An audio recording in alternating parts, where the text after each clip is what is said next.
नवापूर तालुक्यातील सर्वप्रथम Marathi YouTube news channel Navapur live news NLN आपल्या हक्काचे व विश्वासाचे व्यासपीठ। अंत्यसंस्कारासाठी आदिवासींचा नदीतून जीवघेणा प्रवास। आदिवासींची मरण यातना कधी थांबणार? नवापूर तालुक्यातील शेवगे गावातील अंत्यविधीसाठी नदीपलीकडे जाऊन अंत्यसंस्कार करावे लागतात। तालुक्यात काही दिवसापासून मुसळधार पाऊस पडत आहे, त्यामुळे नेसू नदीला पूर आलाय। पुलाअभावी नागरिकांना आपला जीव धोक्यात घालून त्या पुराच्या पाण्यातून मृतदेह घेऊन मार्ग काढत नातेवाईकांना अंत्यविधी करावा लागतो। मात्र याकडे प्रशासन डोळ्यावर झापडे लावून बसल्याने नागरिकांनी संताप व्यक्त केला आहे। नमस्कार, माझे नाव आहे सुनीता कैलास गावित।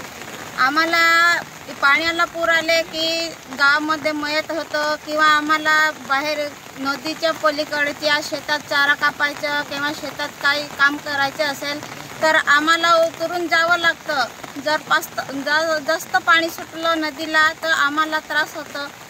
आता आमचे वय 32 वर्ष असेल।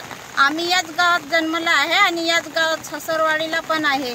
लहानपणापासून बघत आलं आहे। आता आमचे मुले पण मोठे झाले आहे, तरी पण शासनाने आम्हाला काही इकडे पूल बांधून दिलं नाही आहे। याने आम्हाला फार अडचणी येतात, म्हणून आम्हाला पूल बांधून द्यावे असं माझी विनंती आहे शासनाला।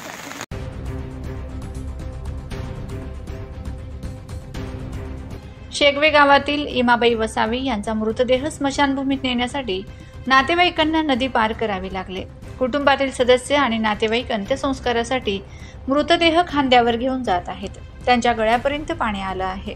अशा परिस्थितीमध्येही मृतदेह घेऊन जात आहेत। स्मशानभूमी ही नदीच्या दुसऱ्या बाजूला आहे, तिथे जाण्यासाठी दुसरा कोणताही पर्याय नसल्याने कुटुंबावर ही वेळ आली आहे।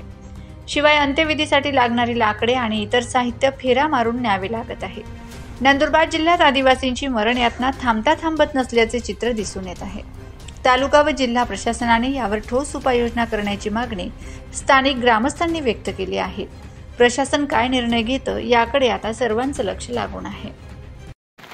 नमस्कार, मी उपसरपंच शेगवे। आमच्या शेगवे गावात लगत नेसू नदी आहे।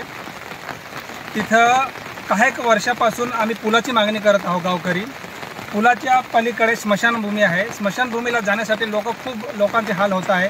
आता बाबाचं वय 70-65 वर्ष आहे, तरी देखील हे आतापर्यंत संघर्ष करत आहे। काही वर्षापासून ते पुलाची मागणी करत आहे, पण शासनाने याच्याकडे लक्ष काही दिलं नाही। तरी शासनाला एकच विनंती आहे की त्यांनी थोडं लक्ष द्यावं आणि ते पूल मंजूर करून द्यावे, जेणेकरून येणाऱ्या पिढीला जे आम्ही हाल सहन करतोय, जे बाबांनी हाल सहन केलं ते सहन नाही करावं लागलं, एवढी शासनाला विनंती। नवापूर लाईव्ह न्यूज एनएलएन आपल्या हक्काचे व विश्वासाचे व्यासपीठ।